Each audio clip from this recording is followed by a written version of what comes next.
I can be a little part of that through the work that I do with the women, because I really believe like so much of how communities change, it's centered by the women, right? No matter what Yeah, the race, right? If you absolutely. want to change a community, you support the women. Hey there, besties, and welcome to our cozy corner of the podcasting world. It's time for another episode of Share a Latte. I'm Min, your virtual coffee bestie and host. Imagine us in a cozy cafe, the aroma of freshly brewed coffee in the air, and ready to embark on an inspiring journey. In each episode, remarkable women share their stories of triumphs over life's challenges, providing a warm embrace for your soul. These tales remind you of resilience and determination are keys to success. So grab your favorite brew, get comfy, and join us for the conversation that will awaken your mind and heart. You'll discover your own power to turn tough times into incredible strengths. The Share a Latte podcast sprinkles hope and courage and the belief that you can not only handle, but thrive into your day. All right, besties, let's embrace those tales of triumphs and get ready for another awesome episode of Share a Latte. Hey there, coffee besties. Welcome to an invigorating episode of Share a Latte podcast. Grab your favorite cup of joe and get ready for an eye-opening discussion. I'm your host, Min Sukri, and today we're joined by a phenomenal guest, Dr. Danielle Prendergast. Dr. Prendergast is not only an executive coach, but also the founder of Empower Her Strategies. With a background in government relations and public policies, she followed her passion to empower Black women and women of color in leadership. Her journey is fueled by a commitment to equality, and she's here today to chat about a pressing topic, microaggressions. Microaggressions are those subtle yet impactful behaviors that can slip into our everyday interactions. But fear not, because Danielle is here to shed some light on what they are, their effects, and how we can kick them to the curb. So let's get comfy. Take a sip of your coffee, and let's dive into an enlightening conversation with Dr. Danielle Prendergast. I am sitting here with Danielle, and I'm so excited to have you on this podcast. And this podcast is all about microaggressions in our society, in our workplace, in our everyday lives.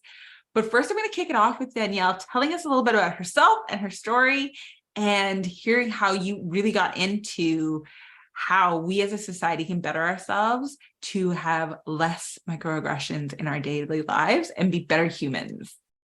Ooh, you are jumping right into it with the easy questions, right? The beauty of this podcast. So I am an executive coach. I started coaching and consulting about 3 years ago, officially, after everything that happened with the murder of George Floyd, and organizations wanted to start having conversations around race. And in my previous life, I did a lot of work around just race and the intersection of race and politics and public policy. And so I knew a lot of organizations knew that's just was what I did. And so helping them have conversations, and in particular, how to create a safe environment for their staff of color. And from that, I started seeing that when you look at women of color, especially in nonprofit organizations, it was an incredibly isolating and lonely experience for them. And so started doing some coaching with that to help support them and figure out how to create a career and leadership journey that centers the voices of Black women and women of color so that they can just really thrive instead of survive in their workspaces. And so I use a lot of the skills that I had when I was in government relations and advocacy, helping people tell their stories and figure out the power of their voice. And so instead of me telling those stories like I did when I was in government relations, I support my clients and telling their own stories and making their own demands of what they want out of this world. So that's a little bit about me. How I'm going to make the world a better place. Whew. I think when you have women of color and Black women especially who really know how to own their power and own their self-worth and are clear about their boundaries and being in alignment with their values, it just creates a different dynamic, right? They move through this world differently and people react to them differently. And when women of color and Black women start demanding their due, I think, and not only demanding their due, but creating spaces for themselves, making space, taking up room. I think that's how we make this world a better place. I don't know, that's my theory. So oh my God. I love beautiful theory. I love it. Let's go back for a second to George Floyd. I mean, I don't know a single person who didn't watch this man call out to his mama, watch the police officer not care, and from beginning to end, watch his life being taken. Did this change you as a woman and as a Black woman to, one, step more into your power, and to raise your voice higher for the people that couldn't, and create and build your business to help more people see what really wasn't happening? Because I think the George Floyd incident really brought a lot more to light than what we were expecting. Mm-hmm. I think it hit me in a couple of ways. Most profoundly, it hit me as a mother, right? Like, and I have 2 boys. And so the thought that my child, one of my kids, could be out there and with their last breath, they are calling for me is haunting. Mm-hmm. And so it changed me in the sense that I wanted to, whatever I could, I want a world where my boys are just as safe as anyone else's boys. And I want a world that values them and sees their, their Black boy joy and sees what I see. And I know I'm biased, but still sees their humanity and sees their heart and doesn't devalue that or take it for granted. And so you cannot have that if we can't be in a place where we can talk about race and we can talk about white supremacy and we can talk about how people of color see things differently because of their lived experiences. If you can't have those conversations, we will never have this sort of, we'll never live up to the promise of what America is supposed to be. And I can be a little part of that through the work that I do with the women, because I really believe like so much of how communities change, it's centered by the women, right? No matter what the race, right? Absolutely. If you want to change a community, you support the women. And so by supporting them, I can create that ripple effect that will ultimately make those changes for me as a Black mother and just a Black woman or just a human being in this world. Oh, so that's how, I like that. I love that a lot. So when you initially heard about George Floyd and having 2 boys, was your initial reaction to be very angry with the situation? And was it an emotional change to want to change the world? It wasn't an initial change, no. I think the initial desire came like years ago. So I grew up in a predominantly white environment. Like, I don't know what's more than predominantly. It was just me and my brother, right? And it's pretty predominant. Predominant. It was very predominantly. And so, and that was my life until I went to grad school and I worked on my master's. I went to an HBCU, Clark Atlanta University. And outside of my family, that was like the most I had been around that many Black people ever. And it made a huge impact on me. Like when I say life changing and all of, the words that go with that, like it was true. And it gave me a deeper sense and a deeper connection to my Blackness. And my mentor, his sort of constant thing for us as students was, you are incredibly privileged to be here, right? We're not talking college, this is grad school. So like you are just incredibly privileged to be here. And with that privilege comes an obligation to use your power, purpose, and privilege to help support other communities, of color, especially Black people. So that was the initial kind of like, I have a responsibility. Didn't always know how to use it, but always knew that's what I was supposed to do. And when an opportunity came up, then I needed to somehow use my power, privilege, or position to do something. So when you fast forward to Ahmaud Arbery and, Breonna Taylor and, Trayvon and, like there are just so many names, you can't even go. Oh yeah, of course. It wasn't, I was mad, but I was just more heartbroken. And because of my boys, I was scared. Yeah, it's terrifying. I could imagine that being extremely terrifying. Yeah. Yeah. I was scared. I loved that it was your mentor who, but the words that you had said in the sense that it was an obligation for you to better. So give me some examples that we probably wouldn't notice on a day-to-day as to what these microaggressions would be. So Black people and people of color notice them all the time. Yes, I was about to say, this is why I said we, because I'm sure that people are watching and know I'm also a woman of color. So I notice it very quickly, but I will also say that like, I grew up also in a very predominantly white neighborhood. I went to a predominantly white Catholic school growing up.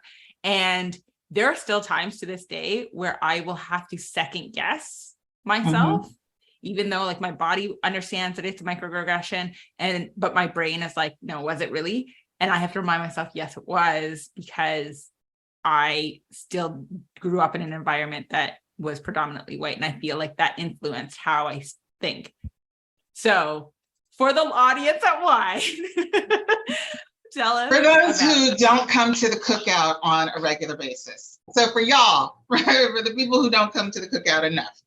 Microaggressions, let's see, an example that I think people, like in the majority, let's just be honest, right, who we're talking about, who they might not notice.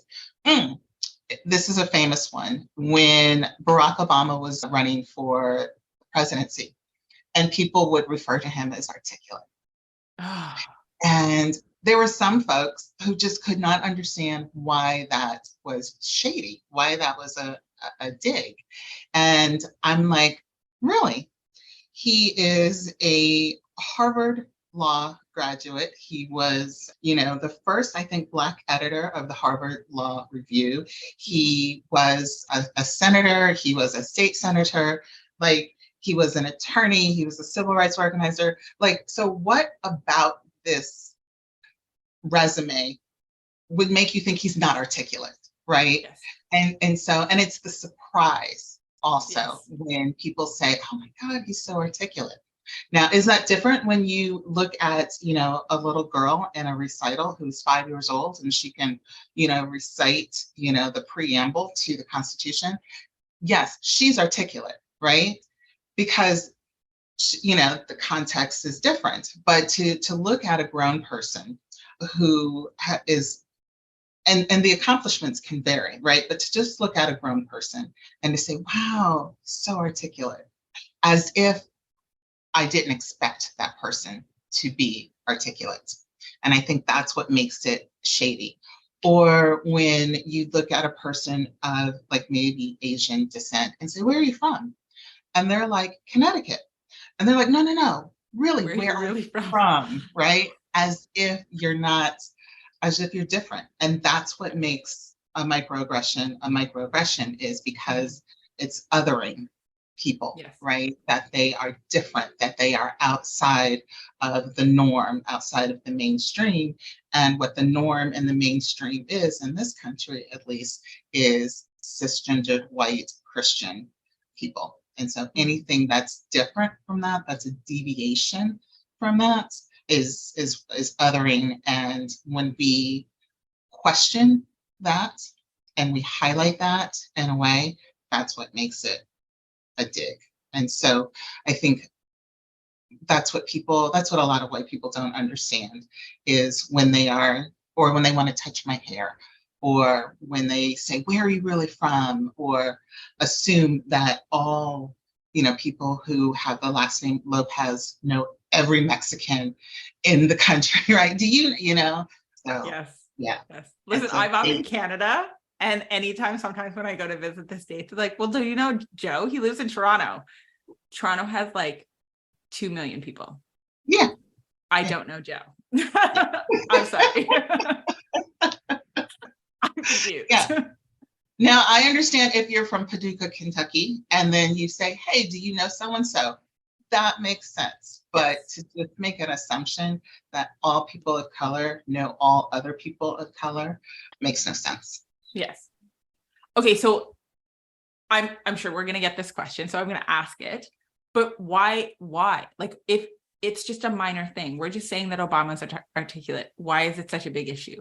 Why is it such an issue if I have to ask you where you're really from? No, I understand it's an issue, but let's be real. There are still some people out there who don't really understand why. Like, why can't I ask you where you're really from?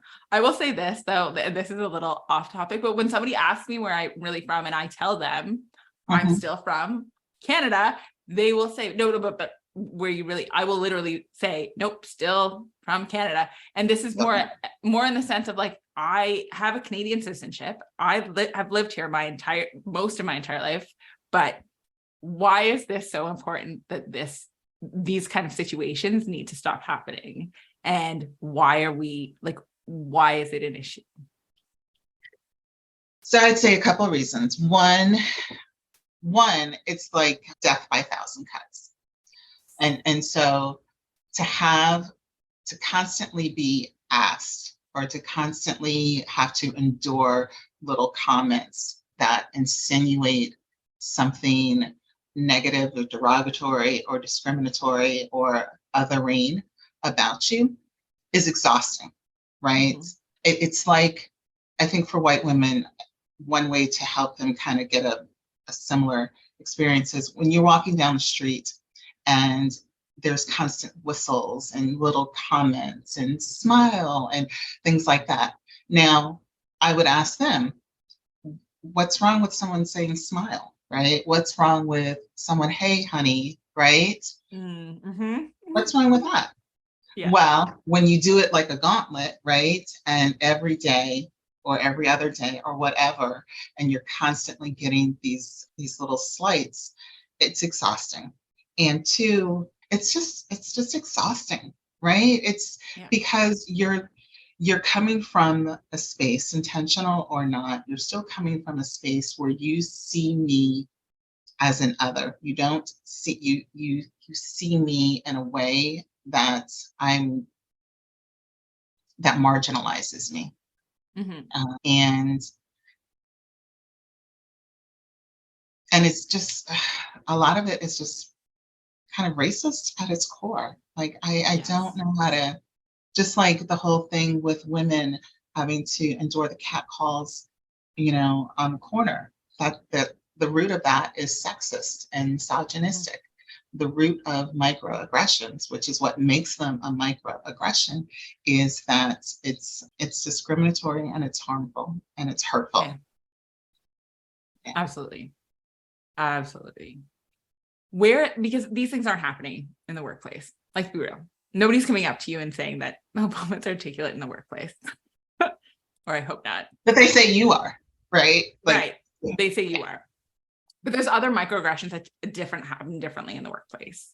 Yeah. So let's give a couple of examples of what happens in the workplace, because I feel like people are like, isn't that kind of more of a safe space? But it's not. I feel like they're a lot more undercover, quote unquote, in the workplace than they are out in society at large.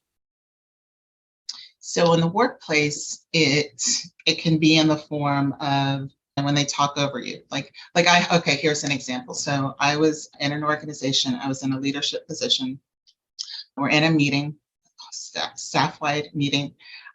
I raise a point, and I express the points, and the executive director was like, that doesn't make any sense. Like, literally just was like, that was like the stupidest thing I've ever heard, essentially. About 10 minutes later, we're still talking about the same thing. Another person on the leadership team brings up the same point that I had brought up, right?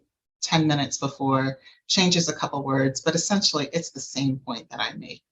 The ED was like, oh my God, that's such a good point. We're going to do that. My blood is boiling.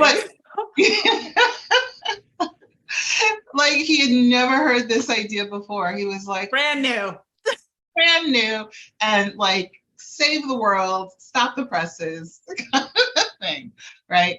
Or if you're in a situation where, people love to do, I don't know if they do it anymore after COVID, but before COVID, you always had like the office get-togethers, right? Yes. So-and-so's birthday, or just because it's Friday, bring in something. And when the woman of color is more than likely assigned to put it together, right? Never mind that she is the VP of X, Y, and Z. It's like, oh, hey, can you, put this together? Can you, organize this? And then essentially part of that organization is the cleanup. Yes. And so, yeah. And she's still the VP of course. X, Y, and Z. So little things like that, just not, just having expectations of people of color that are totally divorced from what their role is, or just discounting their experience, their expertise, their education, and making assumptions, or just discounting their value. So very true. I also feel like it's a lot more predominant when it comes to a woman in that role than it is like a colored man, for instance, in that role. Like he wouldn't be asked to stay, or he would be less asked to stay behind to help clean up. Absolutely. Yeah. I mean, there are still, there's still a hierarchy among identities. And even if so the woman of color versus the man of color, so she has two identities that are often marginalized, right? Or disempowered. The man of color only has one, right? One identity. And what he will often do as a rational person is he'll lean into his predominant identity, right? That gives him access to privilege and power. And so that's why sometimes you see a little bit of a difference, I'll say, between how men of color understand, receive, perceive these issues versus a woman of color, because they are leaning into that male hierarchy, which gives them access. So, right. Yeah. Now, again, I'm asking this for the people at large, because I know there's going to be somebody who's going to ask, why is it such a big issue for us to touch your hair? So, yeah. So I think context, always context. Perfect. Okay. So I think there are two things happen. One, you're more likely to not be even asked, right? They just, they do it all in one movement. Oh my God, can I touch your hair? And by time they get to the question mark, their hands are in your hair, right? So they can't even give me the respect of answering them. And so I to an extent, I understand the curiosity, but I also understand that you're curious because you don't have any people of color in your life, right? Like you. Oh, nail on head. Right? Like if you had a Black friend, like a real friend, right? You would not be touching it. You already touched your hair instead of asking some random person or some person that you don't know that well. So that tells me that. And so there's the lack of respect and just boundaries, right? Boundaries. Absolutely. And so for people who don't understand it, or especially women, I'm like, so if some person came up and just wanted to touch your boob, what's wrong with that? I love that you went right to the boob. Yeah. What's wrong with, can I touch your boob? And then by the time I get to boob, my hand is already on your chest. What is so wrong with that? They're just curious. I mean, I'm laughing about it because in the context that we're talking about it, it's pretty funny, but let's be real. Like there's no woman out there who wouldn't like smack the person, be like, right. You just actually like that. Yes, you're absolutely right. Yeah. Personal space, boundaries, context, Yeah. If you were my girl and you were curious, yeah, of course, touch it. And I'll tell you all about it, right? I'll go on a whole thing about the hair and where it came from and how much it costs and da da da da. But if we don't have that relationship, if there's no context there, then I need you to respect my boundaries. And it's the violation, I think, of those boundaries that is the problem, right? Not the curiosity. So, No, right. Absolutely. So let's shift a little bit, okay. because I want to make the world a more beautiful place for everybody and us better humans in general. So tell us how we can better, one, stop the microaggressions that are happening in our everyday lives, and then become better humans as, you know, we move into a more, I want to say accepting society, but accepting is really not also the word I'm looking for right now. But you understand what I mean. Yeah, yeah. So I think so the root of microaggressions is like ignorance, right? And lack of empathy, but ignorance. And so if you really are, if you do something that is, what's the word, an insult or just, uncomfortable for someone and you don't understand why, ask, right? Yes. Apologize and say, I'm sorry, I didn't realize that that was a problem. I shouldn't have done it. Take accountability. I'm not going to do it again. Depending on what the relationship is, ask them, so can you tell me why that is a problem? If you don't have that kind of relationship with someone, then you need to do the emotional labor and just the labor in general of finding out about different cultures, about individuals that you come in contact with who are in your space that you're curious about. And so, and once you, and don't always assume that it's incumbent upon the person that you've insulted to then have to make you feel better about, being a jerk. You need to do the work yourself. And so reading, listening to podcasts, listening to speak, reading, whatever it needs to happen for you to become more educated about cultures or identities that are different than yourself, than you. And then that will help you understand why calling someone articulate is problematic. And I think once people become more empathetic, more informed about those who are different from themselves, you'll see one, that those differences aren't as important as you think they are, right? Don't say what you think they are. And I think that will make us all better humans and it'll make us a better place. Because when you don't know, you're not empathetic. If I don't understand the walk that you're taking or the shoes that you're in, I have no real understanding or compassion for what your situation is. So that would be yeah. Oh, I love that.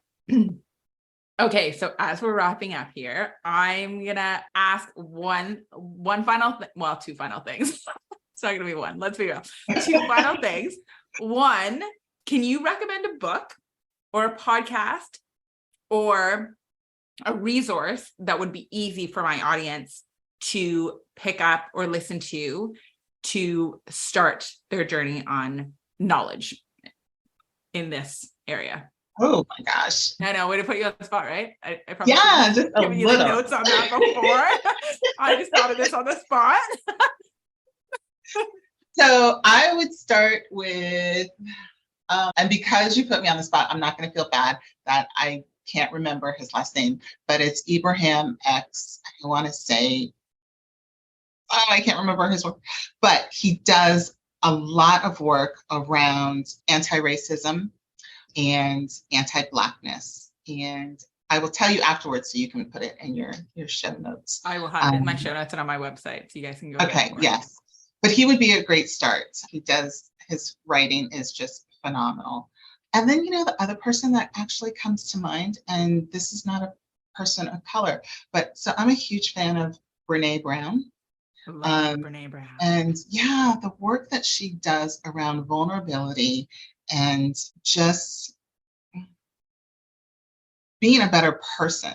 And I think when you feel better about yourself, right? And when you allow yourself the opportunity to say something stupid and apologize for it and try to become better. Like, I think that sort of transcends the whole, this is only about race. And so she's a second resource, just if you want to be just a better human in general. And what it means to be a better human is that you have to open yourself up to people and things that are different, and you have to be receptive to that. So Ibrahim and Brene are the two that come to mind, since this was a surprise question. I just thought of it on the spot. Well, you said educate yourself, so I'm kind of like, probably should have mentioned that. All right, one final request. Yeah. What is your favorite coffee order? So I don't drink coffee, so my favorite tea order is chai latte, and now I drink it with almond or oat milk. Oh, love it. Love that order. I love a good chai latte with almond milk. Amazing. I love it. All right. Finally, where can people find you and connect with you if they want a deeper discussion and maybe take a look at your fun resources so that they can be better humans? Yeah. So when they get invited to the cookout, they don't embarrass them. Yes. Yes, exactly. Exactly. And then where's your calendar invite so I can invite myself to the cookout? Right. So my website is Empower Her Strategies, and you can find me at empowerherstrategies.com.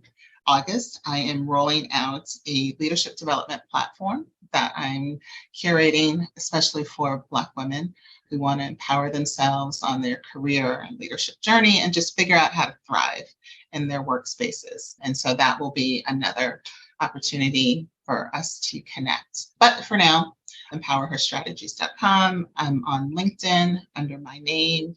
I'm on Instagram, not as much, but Danielle Prendergast _PhD. So between those three spots, you can find me somewhere. Amazing. All of those will be in the show notes. Thank you so much, Danielle. I loved this conversation. Me too. We will see you guys next time. Bye, everybody. Thanks for tuning in today, Coffee Besties. A big shout out to Dr. Danielle Prendergast for enlightening us on microaggressions. Let's make more of a conscious effort to create a more inclusive world. Stay curious, stay caffeinated, and I'll catch you on the next episode of Share a Latte. If today's episode warmed your heart, please hit that subscribe button and join me on future journeys. Enjoyed the chat today? Your thoughts and feedback mean the world to me, and they really help others find the magic in Share a Latte. Every story enriches our journey. Remember, you can turn your trials into triumphs and your scars into stars. Keep believing and keep chasing those dreams. This is Min taking her last sip from the Share a Latte podcast, where life happens and coffee helps.